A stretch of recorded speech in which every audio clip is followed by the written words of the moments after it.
Wow. Text camera. She'll bring this one.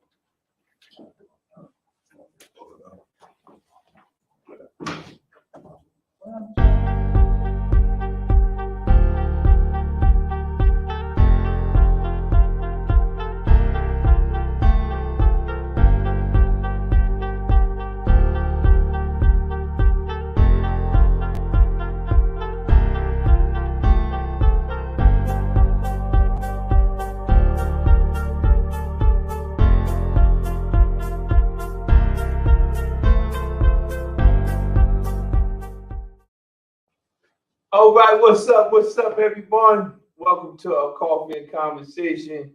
My name is Michael, one of your recovery coaches here at Capital Recovery Center. How's everybody doing today?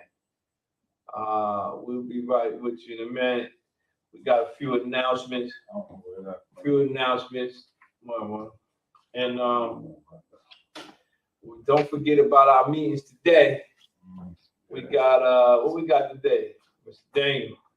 Hey, good afternoon, everyone. I hope y'all don't feel like y'all at the movie with a bootleg Walking in front of DVD. Sorry about the bootleg DVD. Somebody walking on in front of the screen.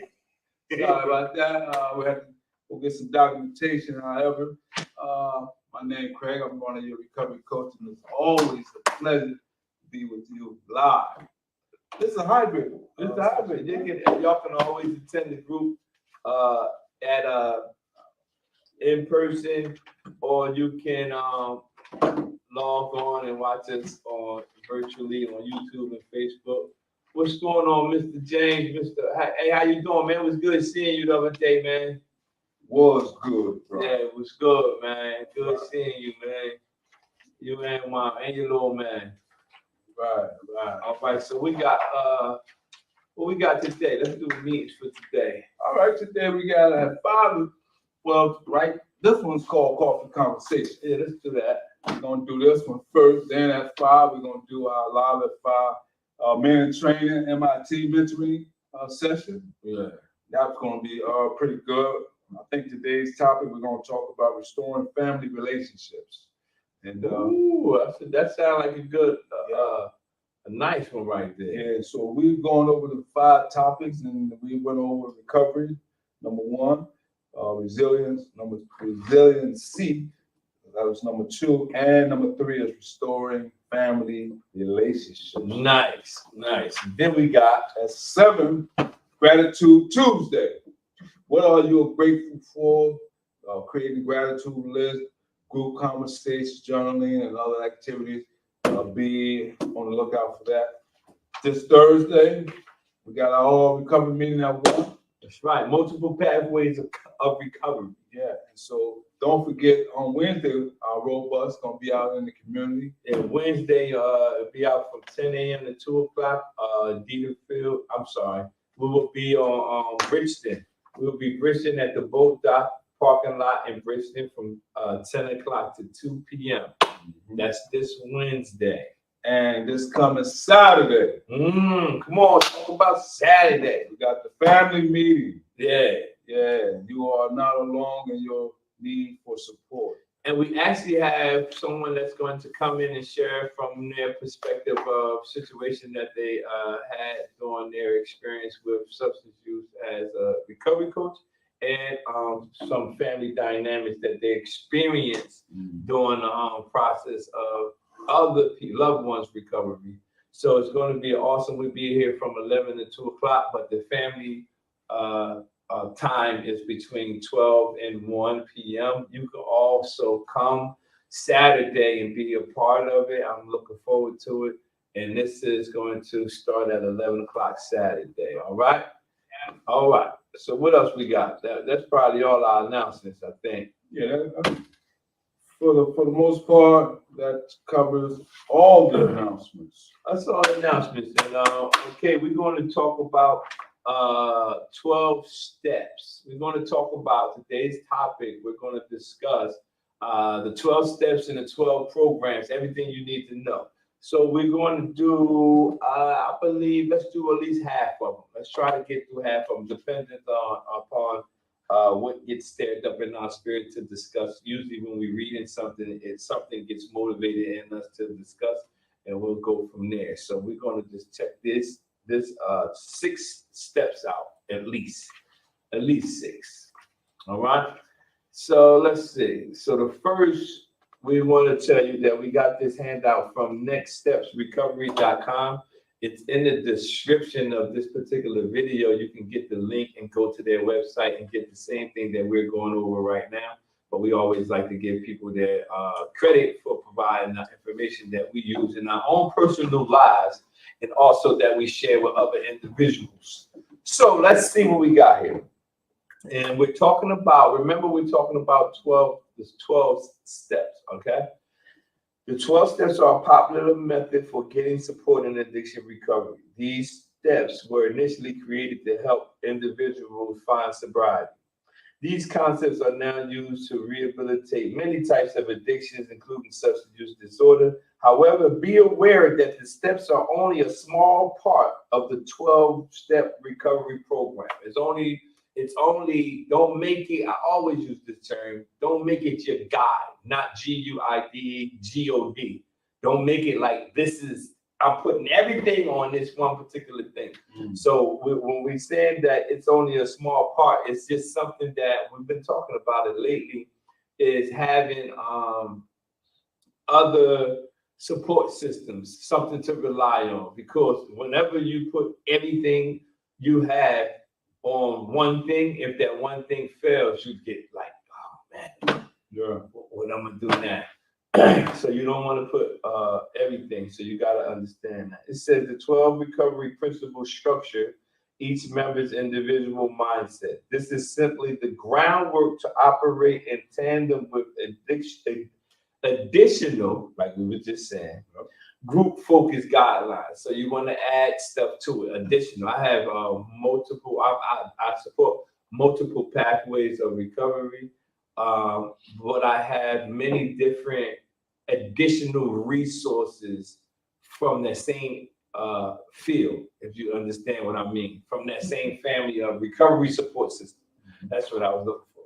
My recovery support system is mine. It's extensive. I got people who been in it for decades, and I got people who just got into it. I got people from all different areas, different walks of life, that are some of them specialize in certain things, and I use their expertise to help me in my own sobriety. So you got to understand that. The next step recovery, we receive many questions about the 12 steps recovery program. Questions like, how do the 12 steps work? Are the 12-step program religious? What are each of the 12 steps? Should I choose a 12-step program? And remember, these talking about steps. That means you got to take the elevator out. You can't just jump on there. Talking about I'm gonna do 3 and 4, and I'm scared. Got to work through. I'm gonna do 3 and 4. I'm gonna jump down to 8 and 9. I already know. Just saying the word steps lets you know that you have to. I'm literally teaching about purpose, and I was telling someone last Wednesday when I started teaching it that if you miss a week, make sure you go back and watch the week you missed. And they was basically asking why. I said because each week builds upon the other. Like this lesson was connected to this lesson. This lesson, it builds all the way up until the last particular teaching. And that's the same thing I look at with the 12 steps. They work, they go hand in hand, they build upon, especially when you're just starting out your recovery process. So let's see what it says. It says, what are the 12 steps? The 12 steps are a set of principles developed to help individuals struggling with addiction change their beliefs. Together, they act as a framework for sustainable recovery. Good word right there. Sustainable recovery, not keep starting over, although that's the process that a lot of us have to start over, start, stop, start over, like constantly. But if we're talking about sustainable recovery, what's more, 12 steps communities are all types help provide the support, and big word here, accountability, which a lot of people don't like to have. Many recovery addicts crave. Accountability and structure is a key component to my success. I cannot overlook that. My structure and being accountable has been one of the most powerful things in my life in regards to, man, not even in regards to my recovery part, in regards to my life, period. Some of the times I remember being in situations and somebody said, I see you don't, I never really noticed you get into this, you never get caught up in these type of situations. I said, yeah, absolutely, I can. They said, why? I said, because I always got my security with me. That's my wife. I use it as security, accountability. It might seem like you don't have it, but you need accountability and structure. Let's drop down to verse. I said verse. Let's drop down to step 1. You preaching, man. You preaching. Let's You're go doing a to step good job, man. We're Preaching gonna do and step teaching. 1. We're gonna do step 1 here, and then we're gonna pass the mic. Step 1. Step 1 talks about honesty. We admitted we were powerless over alcohol, that our lives had become unmanageable. That's part of the 12th step, is admitting that you have a problem. Big step. Anyone who ever went through this process must know that in order to begin the recovery process, you must admit, especially when it comes to these steps, that, that my life was powerless, the addiction or whatever it was that you're struggling with has become unmanageable. Step 1 can be understood as a stage of acceptance. The most valuable phase of this first step are powerless, unmanageable. This step is structured around the belief that one is powerless over one's chronic disease. And earlier on, they used to treat substance use disorder as a criminal lifestyle.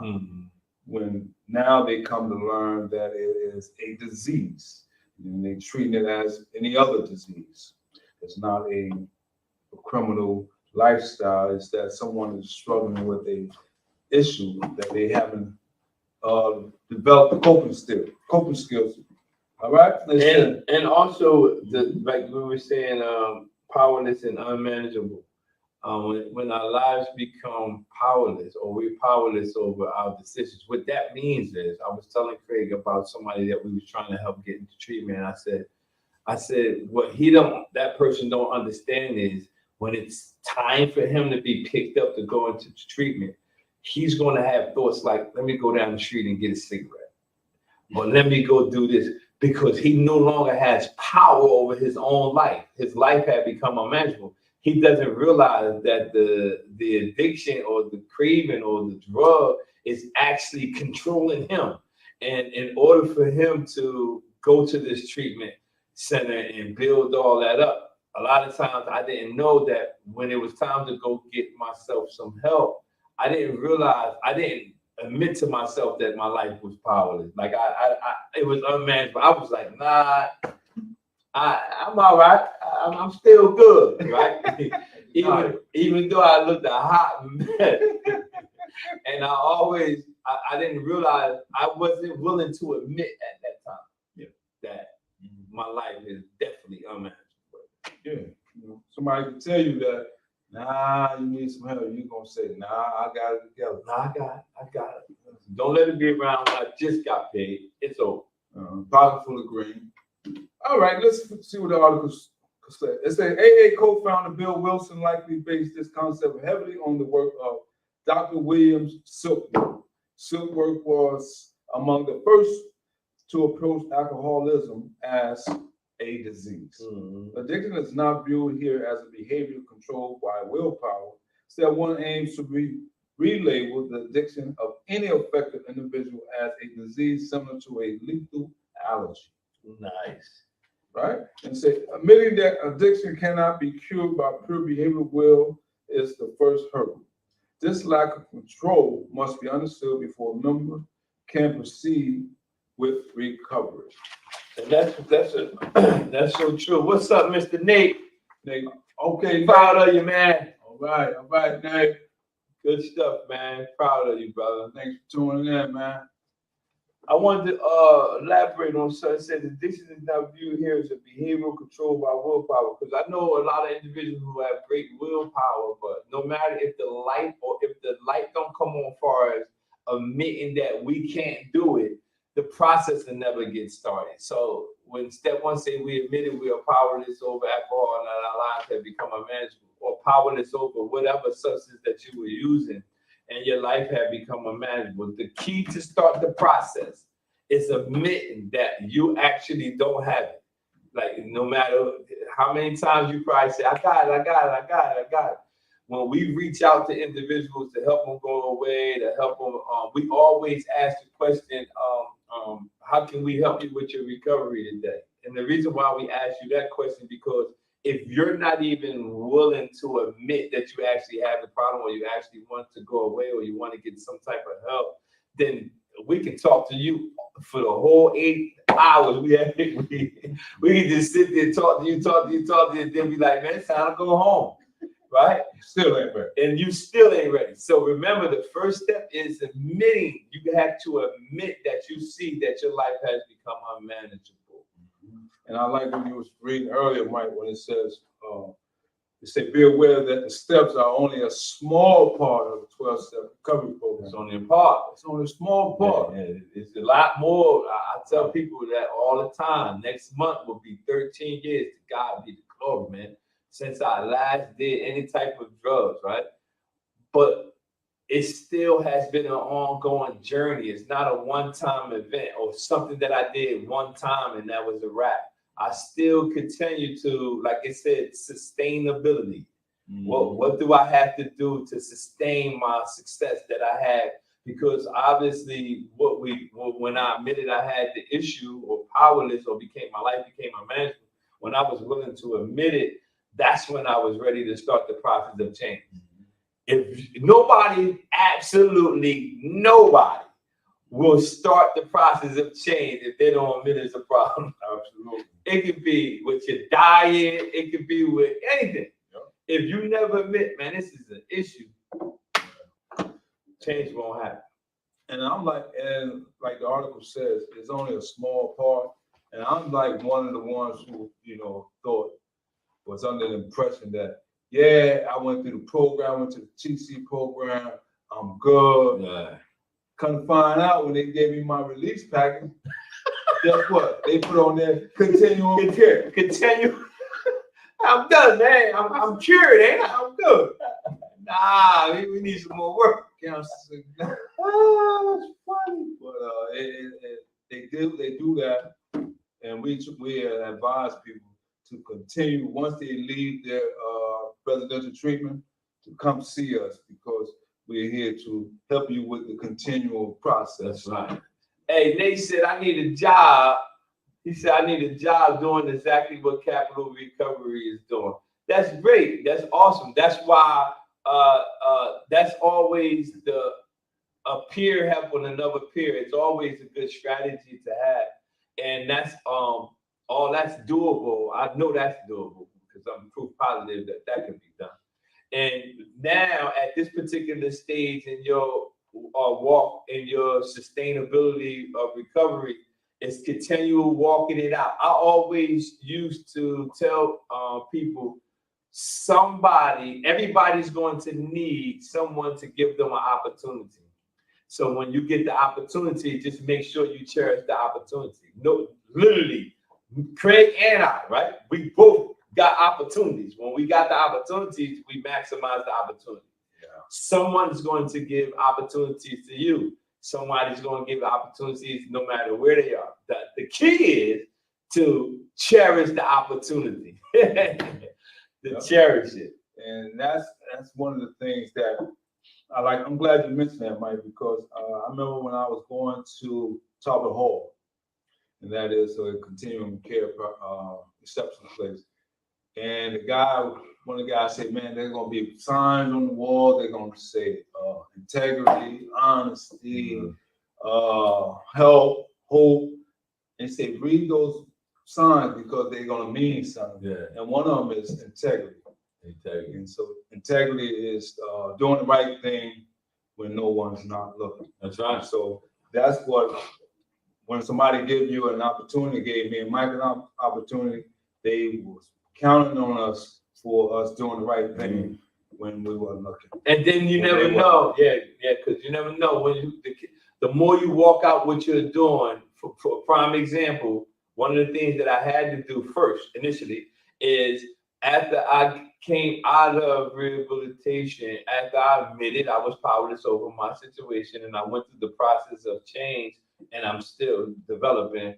But once I went through the process of change, I had to understand that other people have already seen me be successful in that time frame before. So I said, yo, where the red carpet at, man? Why nobody rolling out this red carpet? They don't see what I'm doing. And I realized my mentor said, they seen you do that before. So I said, so what you saying? He says, they want to see if you're going to do it for a long period of time. Yeah. I said, wow. So I'm thinking the red carpet should come out. I started the process of changing. It was no red carpet. And then my mentor told me, he says, there won't be any red carpet until you pass the threshold of what you showed them before. So I had to keep walking it out year after year after year. And then they started saying, you know what? Not only is he talking about being changed, we see that he has changed. So this is good. So let's go to next step 2. This is good stuff. I said 6 steps. Listen, man. Step 2. This is me, right? Yes, sir. Came to believe that a power greater than ourselves could restore us to sanity.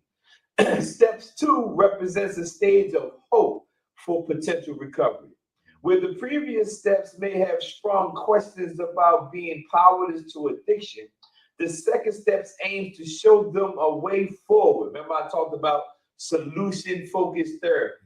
If you look it up, solution-focused therapy, and the reason why I love it is because solution-focused therapy, it devalues the past. It don't care nothing about what your past was.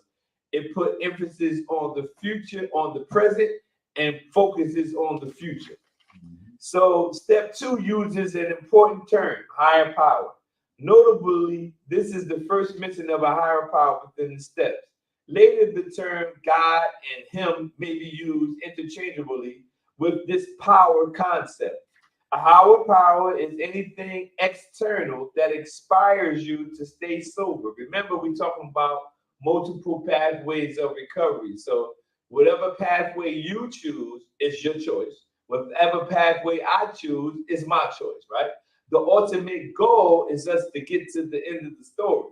And the end of the story is that we have sustainable recovery. That's all I want to know is whatever path you took, have you sustained your recovery for years on? Years.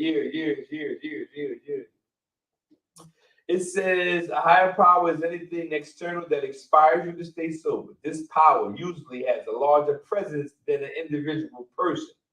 This language is intended to make this belief accessible to all secular and spiritual people. That means everybody can get in on it. It's up to how do you perceive this particular higher power? Wouldn't they say?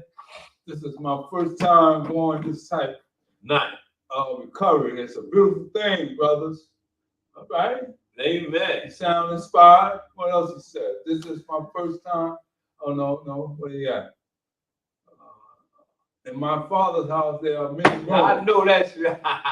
You been in that Bible, huh? You been in that squizzle. It says other members have identified God as an acronym or God, good, orderly direction. Some have even referred to it as group of drunkies for their fellowship. In the end, watch these words, you get to decide what a higher power means to you. So each individual gets the opportunity to do that. Hope. This step 2 is talking about hope. It's letting us know that we all have some hope. Let's jump down to grade. Number 3. Let's get into it. Man. Number 3 talks about faith. Made a decision to turn our will and our lives over to the care of God as we understand Him. And so you notice that they use the word God. They didn't use, there's many names that people use, but they use the word God. So we don't want to discriminate. We just want to use that as a broad stroke of the brush, and that it can apply to whatever your God is. That's up to you. That's up to you. Just make sure yours work. All right. Step 3 is identified as a stage of action. Notable phrases in this step include turn our will over. Second bullet says God as we understand Him. Remember what I said, the broad stroke of the brush.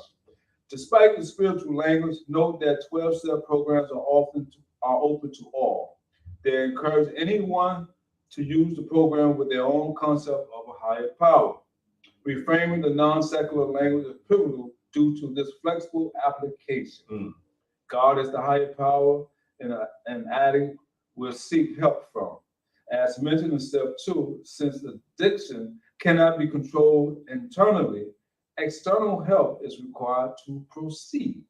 All right? And so sometimes being that we don't have our will and we admit that our lives have been powerless and unmanageable, sometimes we need help. We couldn't do it on our own. Outside help. Outside help. It's always good to yell help. That's right. And so step 3 talks about faith in God. Yeah. That's being that external help. External help, that source for all resources. All right. This is why the affected give control of their will to their higher power. And in step 3 ties into step 1 when we admitted we was powerless. So we already like, I can't do it. So we turning it over to some external something stronger than ourselves to help us do what we said in step 1 we couldn't do. Absolutely. Turning your will and life over is an alternate way to say one is accepting outside help when they feel overwhelmed. There you go. There you go, right there. Might sum it up. You may see this process labeled by spiritual terms like prayer and meditation. This is why reframing these concepts is essential to your knowledge of the 12 steps. And got Ms. Niles in here. You got Ms. Niles. All right. Hi, everybody. You got the program director. She is someone who is very knowledgeable about these 12 steps. So we just went over step 1, step 2, step 3. And so we're just going to just throw Ms. Niles in whenever she's ready. She is our program director of what? Mental health and substance use disorders, right? Yeah. I hope I saw. All right, Ms. Niles. Right. We on step. Hold on. We're going to move over. Come on up. You got you know how long I've been trying to get her over here? Oh, boy. We got her today. All right. Hello, everybody. Right. All right. Step 4, the spiritual principle of courage, it says. Okay. Made a searching and fearless moral inventory of ourselves. Step 4 could be viewed as a stage of honesty. Key terms to focus on here are fearless and moral inventory of ourselves. By taking notes on the effects of one's addictive behaviors, they can identify what must change. This may be painful, but it helps them to process their impacts. Fearless indexing of one's impact on others and themselves can guide better decisions. All that one may think, say, or do should be noted and processed. As this moral inventory grows, those in recovery can find areas of both weakness and strength. Both are important when one is choosing actions that are morally correct. Meditation and acceptance in step 3 is an important practice for this reflection. The affected individual learns to accept weakness and amplify strength. Ultimately, this inventory process makes recovery much more attainable. It also sets the stage for a successful life over the long term. And I always love making the searches and fearless more inventory. I talk about it all the time. That room we have in our house with nothing in it, it's couches, flowers, a bay window, no phones, no clocks, nothing, right? When I sit in that room, that's what I'll be doing. I'll be making like searches and fearless more. Is it something I can do better at work, in my marriage, and with my kids? Like I just search myself, and you're not going to always get the easy stuff out, because you're gonna be admitting to some stuff that you need to change.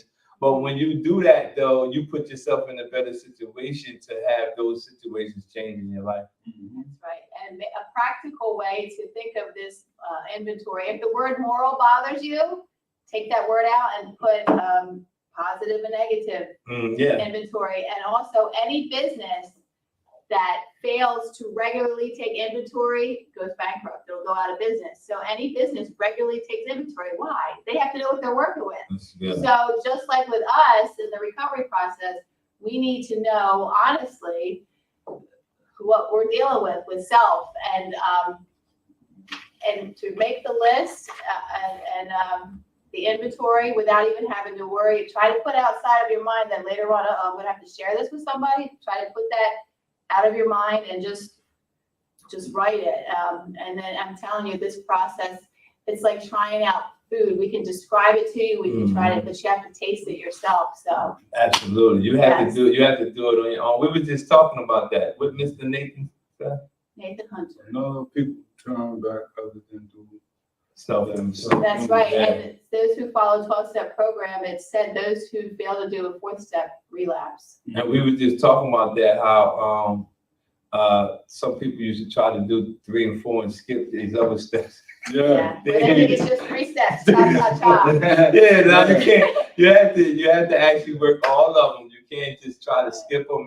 And reason why I always tell people that the process, when you go through the process yourself and start seeing the fruit of it, like I was inspired by seeing people. When I seen that they did it, I was like, it's possible. Now, but I also knew that it was possible for me, but I had to do the work. They wasn't going to do it for me. And it's better when you realize that all the moral inventory that you're taking of yourself, it's going to be some hurtful stuff. I found out a lot of stuff about myself, and then I was like, dang, I do that, or I shouldn't do this. But in the end, the fruit was very beneficial for my own personal life. So we're talking about soul searching.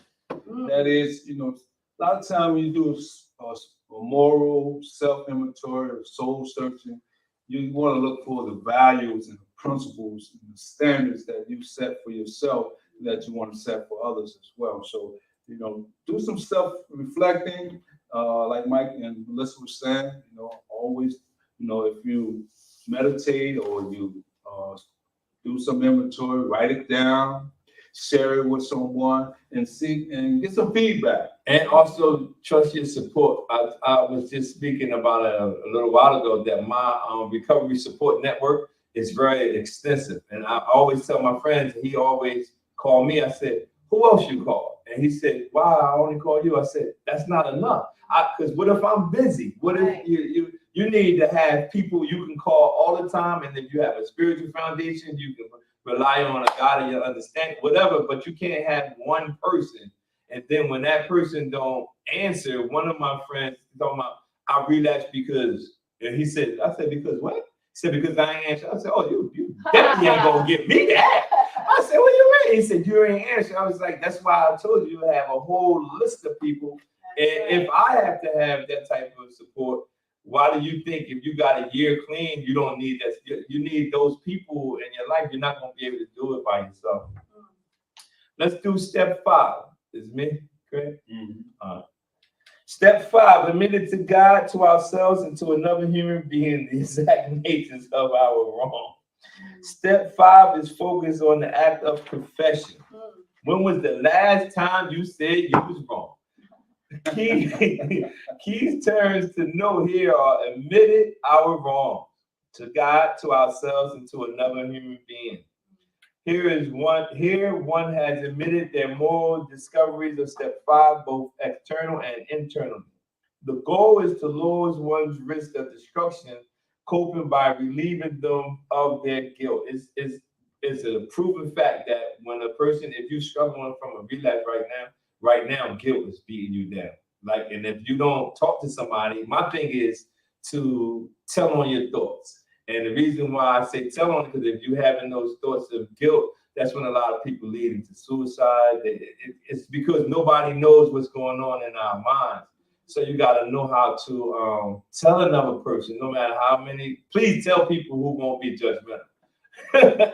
Try to find somebody that won't be judgmental. Yes. Admitting specific harmful behaviors begin in step 4, but true cleanliness comes from speaking with the external world about these acts all the time. It is a proven fact that I wasn't comfortable with it years before when I first started working in recovery, but I noticed that every time I was having some bad thoughts about something, that I'm like, man, I can't just sit here and think like that. So I would start to tell people. I was like, let me see. The more I told them, y'all, you know, I had a craving about this, or I thought about this, it's like it loosened up. Yeah. Yeah, that's right. And it's like it grows in the dark, it dies in the light of exposure. It's That's just, good. yes, it's just like the love, right? Yeah, Where the roaches and rodents live, they live in the dark, crawling all around. That's how our secrets are, right? Yeah. Crawling all around inside of us. We feel dirty, we feel shameful. Yeah. But as soon as you flick the light on of exposure, of confession, boom, they have to flee automatically because the bugs, they go running. They boy. go running. I never associated, but that's Great. exactly, that's what happens. And I felt it when I started telling, like, I'm having this craving about this, I'm having this thought about this, or I had a dream about this. And I said, Dad, when I do that, it goes away. Boom. That's right. It grows in the dark, dies in the light of exposure. Sell on it. That's right. You don't And want. we'll also find out we're not the only one. Yeah. No. And you don't want to wake up that sleeping tiger. Yeah, That's right. It's no longer a little cub. Yeah, he waiting for you to crack that. Bigger and bigger. Yeah, so you want to always remember admitting to God, to ourselves, and to another human being the exact nature of our wrongs. Find somebody that you can talk to. We often have people that we reach out to on phone calls, but I get people call me now and just be like, yo, I'm doing good.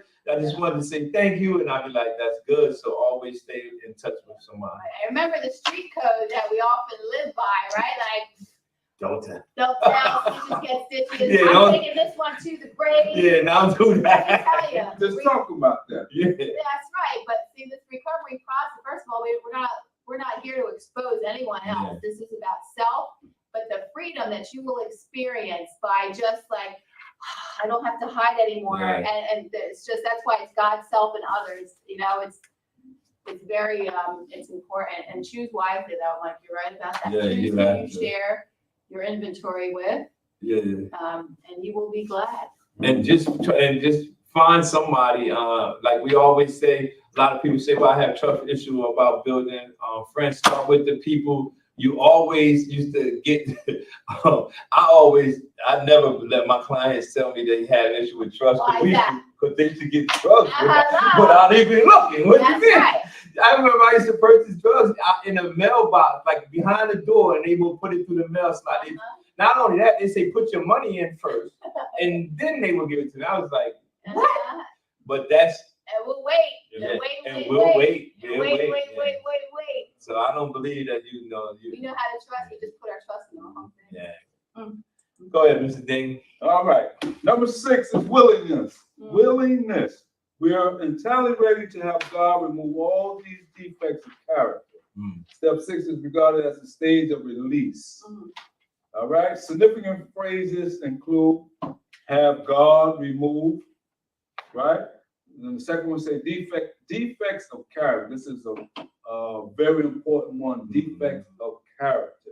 Releasing the negative behaviors identified in the previous step is a massive hurdle. Defects of character are reshaped by replacing old coping behaviors, right?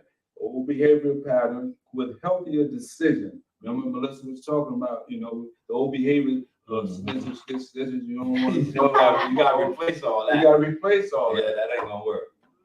So you want to get out of that. Defects of character are reshaped by replacing old coping behaviors with healthy ones, right? Learning new ways to behave is hard. So one might revisit this step multiple times. Yeah. Stages of change is very hard for some people, but it's all right to step out on faith and believing that you can change. Step 6 is also about choosing improvement over perfection. Good. That's a good one. Yeah. Remember that addiction is treated as a disease. Willpower cannot perfectly help you avoid triggers. Others, one's higher power, God, will help you when hardship strikes. Process should always be valued by an affected person, regardless of relapse. Learning usually requires mistakes, That's right. so recovery will never be a straight path. That's right. That's why I was telling Craig, I said, some stuff I learned, nobody taught me. I learned from hitting that wall. I was like, Trial and error. that's not going to work. But the defective character part, you have to work on character development, and it takes a process because of the past lifestyle we used to live. Everybody's not just going to say, oh, well, you got this character. It had to take the process of development. I remember one time something happened and somebody emailed Craig for something. I think it was something he had to get something paid or something, whatever, right? And they had already paid him for it. And they sent the email again and said, yo, we got to pay you for it. And he's like, no, they already paid me. They keep telling him that they needed to. But his ethical responsibilities and his character says, Tell the truth. I'm not sending nothing in because I know that they making a mistake, and they kept telling him. But the reason why I'm saying that is because that's character. Like your character won't allow you to do certain things in your recovery process or all across the board. If you have defects of characters, the defects of characters will cause you to do things and you'll be like, well, I can get away with it, which is actually associated with your old behavior. That's right. And we were just talking about integrity earlier. But we just said it.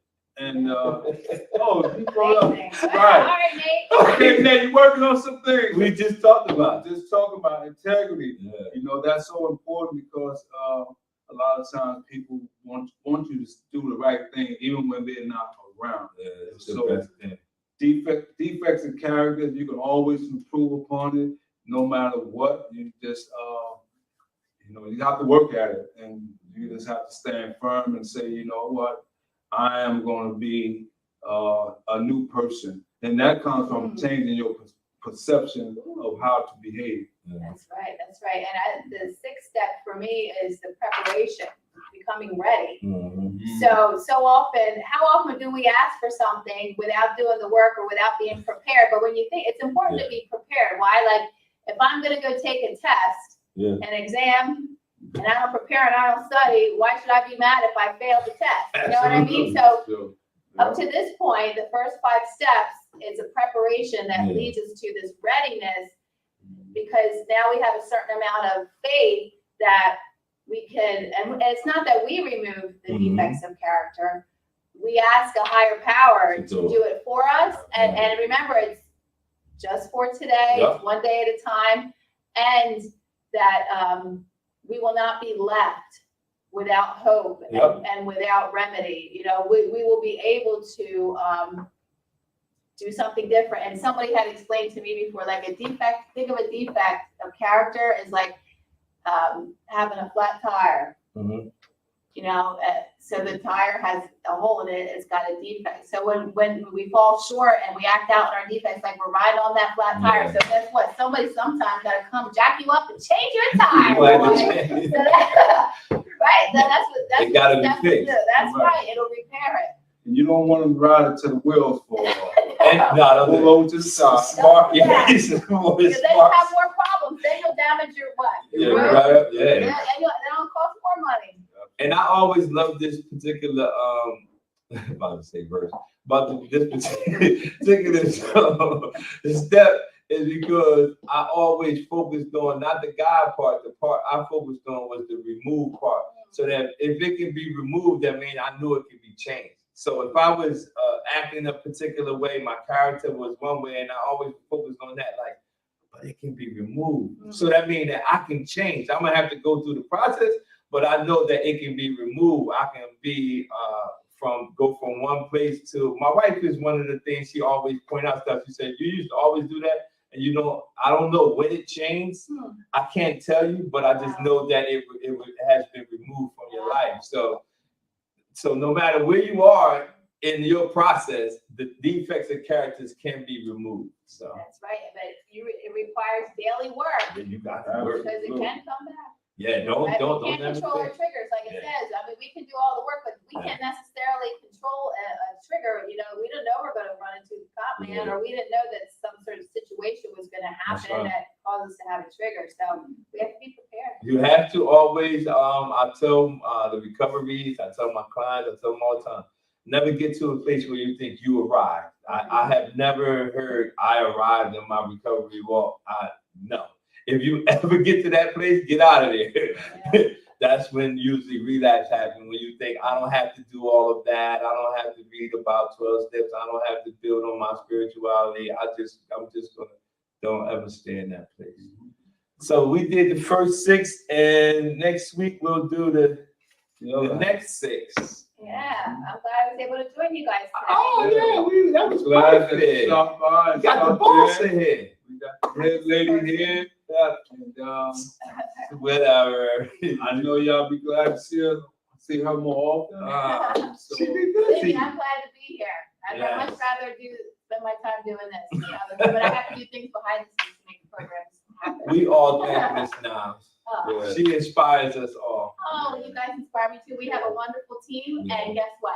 The only thing that's missing is You. Absolutely. Come on down. Come on down. Don't forget about Saturday. We here from 11 to 2 o'clock, and we have somebody that's going to be sharing during the 12 and 1 o'clock hour about family and things with addictions, okay? And at 5, we have MIT, Men in Training. we're live at 5. Live at 5. He always says. Ooh, that's right. Live at 5, and at 7, Gratitude Tuesday. Yeah. All right. All right, y'all.